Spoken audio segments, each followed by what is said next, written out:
को उठाओ। Thank you Jesus. खुदा बाप तेरा पवित्र आत्मा आज अजीब और अचंभी रीति के साथ तेरे लोगों की ज़िंदगियों में कार्य करे। आज जितने लोग खुदावंद रोज़ की रोटी को सुने तेरे पवित्र नाम में खुदावंद तेरी बरकत को पाते हुए पवित्र आत्मा से भरपूर होते हुए खुदावंद वो आगे बढ़ें। तेरे वचनों की गहराई इनकी ज़िंदगी में अजीब और अचंभी रीति के साथ बड़े कार्य करे। खुदावंद बाइबल कहती है कि कोई भी इस बात पर घमंड करे कि वो यहोवा को जानता और समझता है। खुदावंद तेरे वचनों का ज्ञान आज ने तेरी समझ दे। खुदावंद इस वचन को सुनते तेरे लोग चंगे हों। खुदावंद इस वचन को सुनते तेरे लोग आज़ाद हों, तेरे लोग डिलीवर हों। खुदावंद तेरा पाक उनकी ज़िंदगी में बड़े कार्य करे। प्रभु यीशु मसीह के सामर्थी नाम में हम मांगते हैं, आमीन आमीन। Hallelujah. God bless you all. स्वागत है रोज़ की रोटी प्रोग्राम में। अमेरिका टूर के बाद ये पहला प्रोग्राम है रोज़ की रोटी का। तो वो टूर खुदावंद के नाम में ब्लेस था और आज तक की सबसे सुंदर जो वेन्यूज़ थे, सुंदर मीटिंग्स थी, उनमें से एक सबसे बढ़िया टूरों में से एक खुदावंद ने साथ दिया और प्रेयर्स का उत्तर दिया।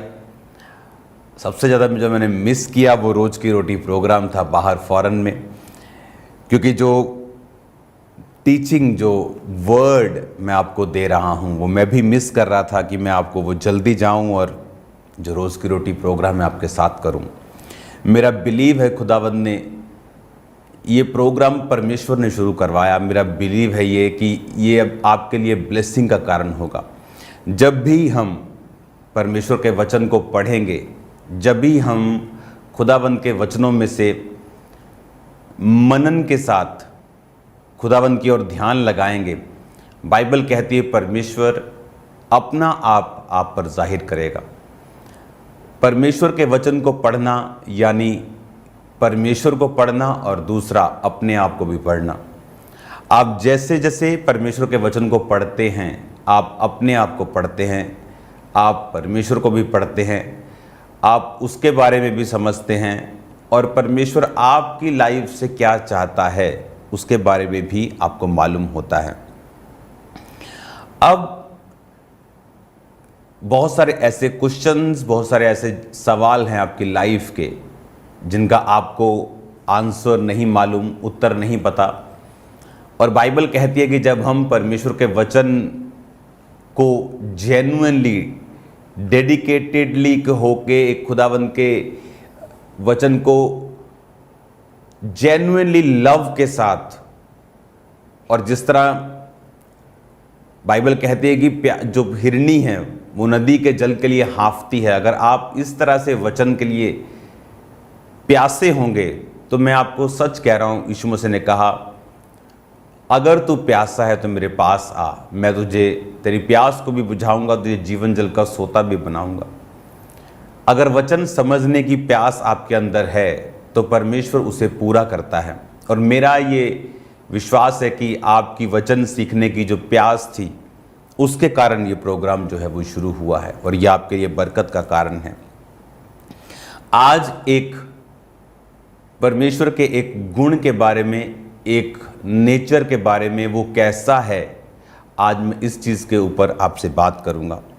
ये वो समय है, बाइबल कहती है कि जब निर्गमन आप जब एक बाब को पढ़ते हैं, इसमें इज़राइलियों की जो उत्पीड़ना है, जब बाइबल कहती है यूसुफ जो था, जो अपने सारे घराने को अपने बाप समेत मिस्र में लेके आया था, क्योंकि उस अन्न नहीं था तो यूसुफ ने सबको बुला लिया कि आ जाओ, और बाइबल कहती है एक अच्छे देश में उन्हें बसाया। वो देश जहाँ तक बाइबल का ज्ञान मुझे है तो बेस्ट था उस समय, क्योंकि अकाल के समय भी वहाँ उससे अच्छा देश कहीं नहीं था। और बाइबल कहती है कि मिस्री लोग चरवाहों से घृणा करते थे, तो भी परमेश्वर ने बेस्ट उनको दिया उन्हीं लोगों के ज़रिए से जो उनको नफ़रत की निगाह से देखते थे। क्योंकि परमेश्वर का वचन कहता है कि यदि तू मेरी आज्ञाओं को अपने हृदय रूपी पट्टियों पर लिखे और कृपा और सच्चाई तुझसे अलग ना हो, तो मैं तुझे परमेश्वर और मनुष्य दोनों का अनुग्रह दूंगा। यूसुफ का अनुग्रह तो हुआ, परमेश्वर का अनुग्रह हुआ, राजा का अनुग्रह हुआ, इंसानों का और परमेश्वर दोनों का अनुग्रह उन्हें मिला और वो बेस्ट देश में बस गए। जब वो बेस्ट देश में बस गए तो बाइबल कहती है वो फलने लगे और फूलने लगे। यूसुफ के पिता याकूब की मृत्यु के बाद उसके भाई ये सोचने लगे कि अब यूसुफ अपनी किए हुए जो हमने उसके साथ किया था, गड्ढे में फेंका था, अब बदला लेगा। लेकिन वचन कहता है यूसुफ ने उन्हें समझाया और बुझाया और शांति दी कि मैं ऐसा नहीं हूँ। ये भी बात दर्शाता है कि उसके भाई जो थे अभी भी अगर ये सोच सकते थे कि ये बदला ले सकता है, तो उनको अभी भी मालूम नहीं था कि परमेश्वर का हृदय, परमेश्वर जैसा हार्ट, उसके जैसा शुद्ध मन रखना उनको अभी भी पता नहीं था जो यूसुफ का था। तो उसने समझाया कि ऐसा नहीं है, मैं तुम्हारे साथ कुछ नहीं करूँगा। और बाइबल कहती वो उनके बाल बच्चों की गिनती के अनुसार उनका पालन पोषण करने लगा। वचन कहता है जब यूसुफ मर गया 110 वर्ष का होके, और उसके सारे भाई, उसके वंश के, उसकी पीढ़ी के जो सब लोग थे, उसकी उम्र के जो सब लोग थे, उसके बच्चे, उसको देखने वाले सब, जब सब लोग परमेश्वर में मर गए, जब 400 साल इस बात को हो गए कि इजराइलियों को कनान उस जगह मिस्र में आए, जब 430 वर्ष हुए, तो बाइबल कहती है परमेश्वर ने अब्राहम के साथ एक वायदा किया था कि मैं उन्हें 400 वर्ष बीत जाने पर वहाँ से निकाल लूँगा। अब 400 साल हो चुके थे और बाइबल कहती है इजराइलियों की संतान जो थी वो फलने लगी और फूलने लगी, और अब जो रिसेंट अब का राजा था वो उन्हें जानता नहीं था। तो बाइबल कहती वो उनसे डर गया और उसने सलाह की अपने लोगों के साथ कि ये लोग बहुत फल और फूल गए हैं और बहुत गिनती में बढ़ गए हैं। अब मैं ऐसा करूँगा कि बुद्धिमानी के साथ इनसे व्यवहार करूँगा। आपको ये बात मालूम होनी चाहिए कि जो रोज़ की रोटी प्रोग्राम है ये डिटेल में जाकर वचन को सुनने वाला प्रोग्राम है। तो आपको डिटेल में आराम से सुनना है ताकि वचन की पूरी एक समझ जो है आपकी लाइफ के अंदर उतर जाए। अब जब उस राजा ने ये डिसाइड किया, और बाइबल कहती है उत्पत्ति 1 उसकी 10 में, इसलिए आओ हम उनके साथ बुद्धिमानी से बर्ताव करें, कहीं ऐसा ना हो कि जब वे बढ़ जाएं और लड़ाई का समय आ जाए तो बैरियों के साथ मिलकर हमसे लड़े और हम इस देश से निकल जाएं। इसलिए उन्होंने उन पर बेगारी करने वालों को नियुक्त किया कि वे उन पर भार डाल डालकर उनको दुख दिया करें, और उन्हें फिरौन के लिए पितोम और रामसेस नामक भंडार वाले नगरों को बनाया। पर ज्यों ज्यों उन्हें दुख देते गए त्यों त्यों वो बढ़ते और फैलते चले गए, इसलिए वो इजराइलियों से अत्यंत डर गए। बाइबल कहती है इसलिए उसने इजराइलियों के ऊपर बेगारी करने वालों को नियुक्त किया, और ईंटें और गारे और जो सबसे कठिन काम था वो काम इजराइलियों के लिए मुकर्रर किए गए। और बाइबल कहती वो उन्हें दुख देने लगे, और उसके बाद जब फिर भी बढ़ने और फूलने लगे तो राजा ने एक फरमान, एक खतरनाक फरमान निकाला कि अब के बाद उनकी दाइयों को आज्ञा दी कि जब तुम इनको प्रसव के पत्थरों पर बैठा देखो तो अगर तो बेटा हो तो मार देना, बेटी हो तो जीवित रख लेना। बेटे बेटे मरते जाएंगे और इनकी बेटियों के साथ हम इनको शादी के लिए ब्याहते जाएंगे, और इस तरह से हम इस कौम को ख़त्म कर देंगे। लेकिन बाइबल कहती है जो दाइयाँ थी परमेश्वर का डर मानती थी, और जब बच्चा पैदा होता थोड़ा सा लेट पहुंचती थी ताकि उनके जो मेल चाइल्ड हैं वो बच जाएं। और राजा ने बुला के पूछा तुम ऐसा क्यों करती हो? तो उन्होंने बहाना लगाया कि वो बहुत फुर्तीली हैं, झूठ भी नहीं बोला लेकिन अपना काम भी कर दिया। कहा कि वो बहुत फुर्तीली हैं और हमारे पहुंचने से पहले ही उनके बच्चा उत्पन्न हो जाता है। और बाइबल कहती इसलिए परमेश्वर ने दाइयों की भलाई की और उनके घरों को बसाया। ये वचन में हमें एक बात समझ आती है कि आप घर बना सकते हैं लेकिन घर बसा नहीं सकते। आप $200 मिलियन का घर ले सकते हैं, लेकिन उस घर को बसाना ये परमेश्वर का काम है। आप ईंट, ये सीमेंट का बिल्डिंग तो खड़ा कर सकते हैं, लेकिन उस घर को बसा नहीं सकते। और वचन ये कहता है कि परमेश्वर ने दाइयों के घर को बसाया जब उन्होंने परमेश्वर के भय को माना। बहुत से लोगों की लाइफ में परमेश्वर की ब्लेसिंग्स नहीं हैं, क्योंकि परमेश्वर का डर जो है उनकी लाइफ में नहीं है। बाइबल में लिखा है परमेश्वर का भय अगर आपकी लाइफ में होगा, ये बुद्धि की शुरुआत है। अगर आपको परमेश्वर का भय है तो आप बुद्धिमान हो चुके हैं। और जब बुद्धिमान आप परमेश्वर में हैं, आत्मिक रीति के साथ आप बुद्धिमान हैं, तो बाइबल कहती है परमेश्वर अपनी आशीषों को आपकी लाइफ के ऊपर उंडेलना शुरू करता है, और बहुत सारे गुनाहों से और बहुत सारी सजाओं से आप बच जाते हैं जब आप परमेश्वर के भय को मानते हैं। बाइबल कहती है जब दाइयों ने भी उसका फरमान नहीं माना, तो उसने पूरी प्रजा के लोगों को फरमान दे दिया कि आज के बाद जब भी तुम इनके बेटा पैदा होते देखो तो उसे नील नदी में डाल देना, उसे मार देना। अब बाइबल कहती है लेवी घराने के एक पुरुष ने लेवी वंश की स्त्री से विवाह किया। एक राइट विवाह से पैदा हुआ। मूसा जब पैदा हुआ, एक बच्चा जब पैदा हुआ, तो उसकी माँ ने उसको छुपा के रखा 3 महीने। जब 3 महीने के बाद उसको और वो छुपा ना सकी, तो बाइबल कहती है उसने टोकरी के ऊपर बच्चे को रखा, उसको सील किया मिट्टी से और नील नदी में उसको छोड़ आई। इमेजिन करो वो पेन, वो दुख जो इजरायलियों के ऊपर हो रहे थे। अब आप इस बात को भी सोचो कि इजरायली लोग इतने पेन को क्यों सहा। पौलुस कहता है अपने आत्मिक सन, स्पिरिचुअल सन तीमुथियुस को, उसने कहा जो भविष्यवाणियां तेरे विषय में की गई हैं उसके अनुसार तू अच्छी लड़ाई को लड़। अब तीमुथियुस को पता था कि मुझे भविष्यवाणियों के अनुसार लड़ाई को लड़ना है। बाइबल कहती है कोई भी भविष्यवाणी अपने आप पूरी नहीं होती। जब परमेश्वर ने कहा एलिया बारिश आएगी, तो बाइबल कहती है एलिया घुटनों के बीच में सिर देके, यानी इंटेंस प्रेयर करने लगा। पूरी जैसे कलीसिया बाइबल कहती है पतरस के पकड़वाने के समय लॉ लगाकर, यानी पूरी तरह से एक मन होके इंटेंस प्रेयर्स, बहुत जबरदस्त रीति के साथ, एकाग्रता के साथ प्रेयर करने लगे, और परमेश्वर ने अपने दूतों को भेजा। अगर परमेश्वर ने एलिया को कहा कि बारिश होने वाली, और एलिया ने राजा अहाब को कहा कि इतनी बारिश होगी, ऐसा ना हो कि तुझे रुकना पड़े, भाग जाए यहाँ से, और बाइबल कहती है जल्दी ही आसमान काली घटाओं से भर गया और वो सालों का सूखा खत्म होने लगा और बारिश पड़ने लगी। अब अगर परमेश्वर ने कहा था बारिश पड़ेगी, तो एलिया को प्रार्थना करने की जरूरत नहीं थी।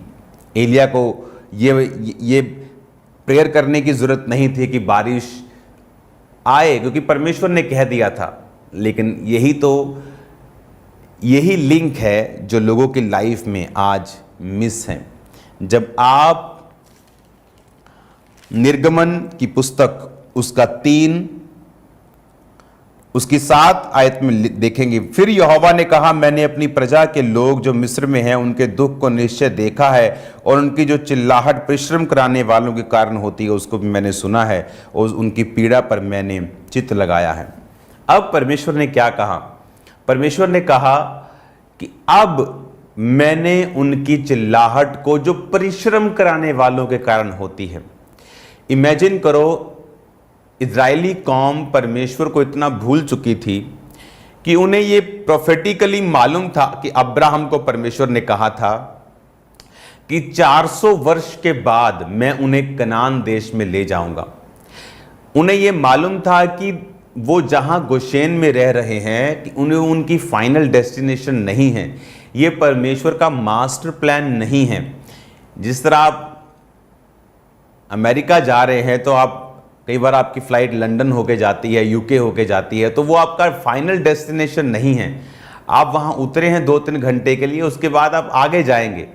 लेकिन अगर आप अपनी फ्लाइट को लेना ना चाहें, जिस तरह से इजरायली उस जगह इतने कंफर्टेबल हो गए, वो उस नौकरी उन राजा की करते करते इतने कंफर्टेबल हो गए कि उन्हें परमेश्वर का वो वायदा याद ही नहीं था कि परमेश्वर ने कहा था 400 साल बीतने पर मैं तुम्हें कनान देश की ओर लेके जाऊंगा, वो देश जहां दूध और शहद की नदियां बहती।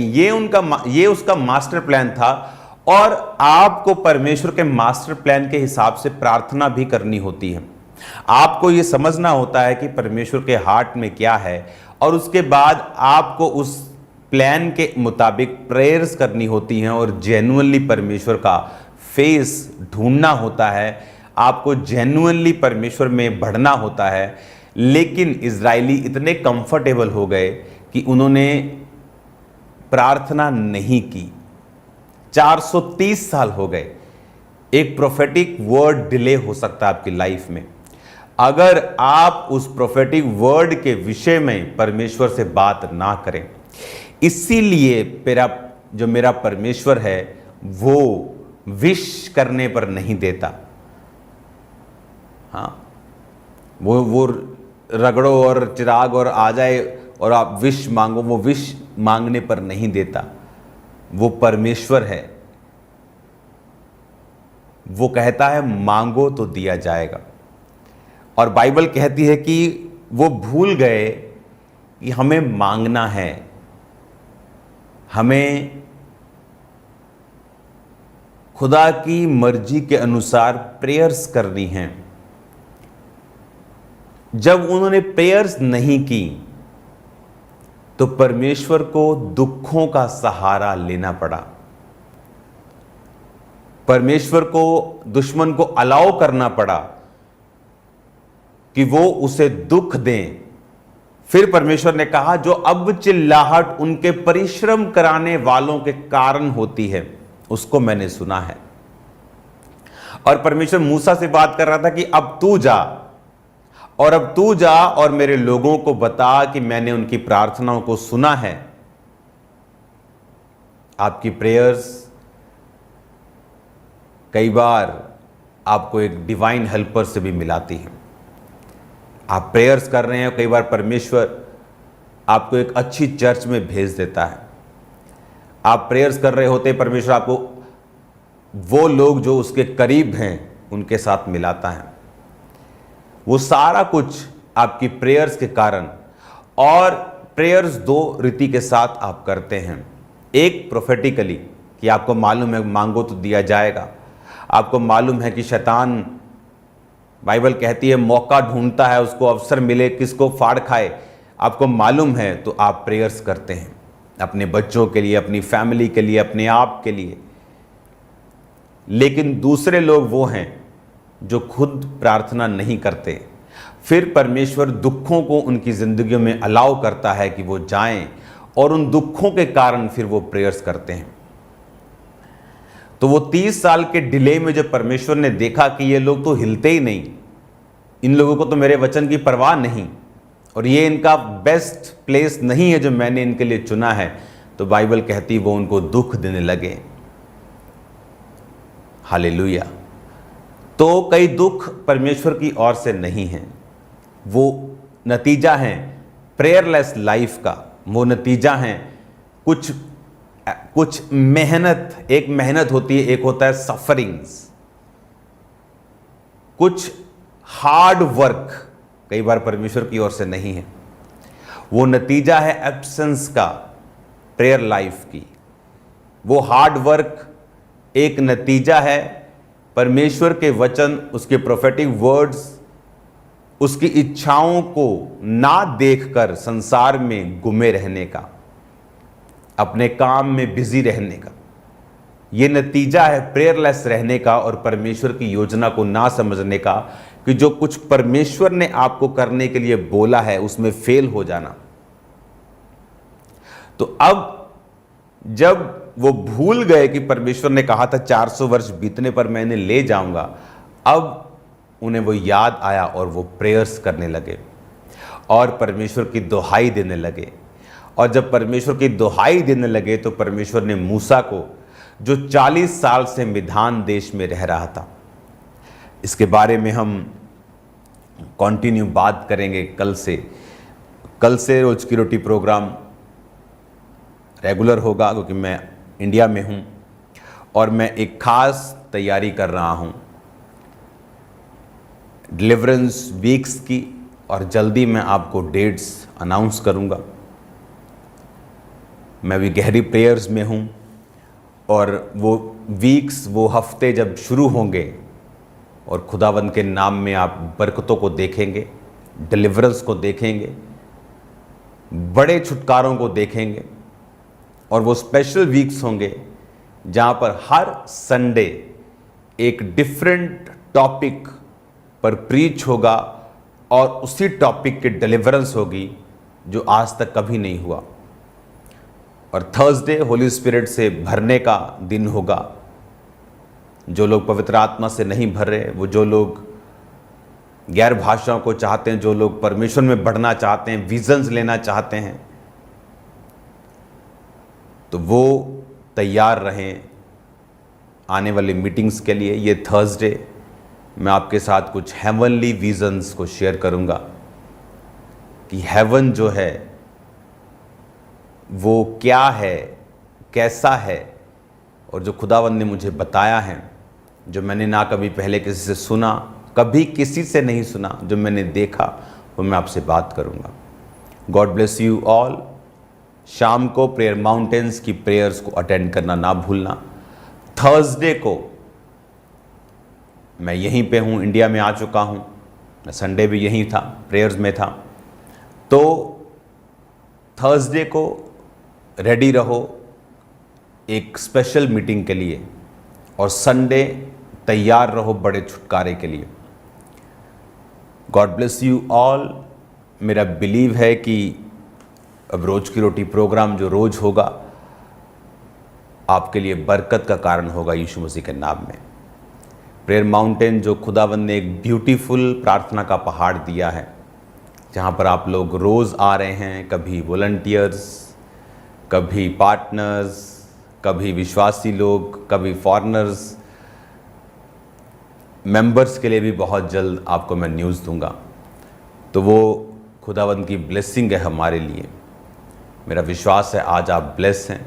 मेरा विश्वास है आज से आप प्रेयर स्टार्ट करेंगे, परमेश्वर पे सब कुछ नहीं छोड़ेंगे और आप सेम नहीं होंगे। अपनी आंखों को बंद करो, अपने हाथों को उठाओ। धन्यवाद यीशु, तेरा पवित्र आत्मा आज इन लोगों की ज़िंदगी में कार्य करे खुदावंद।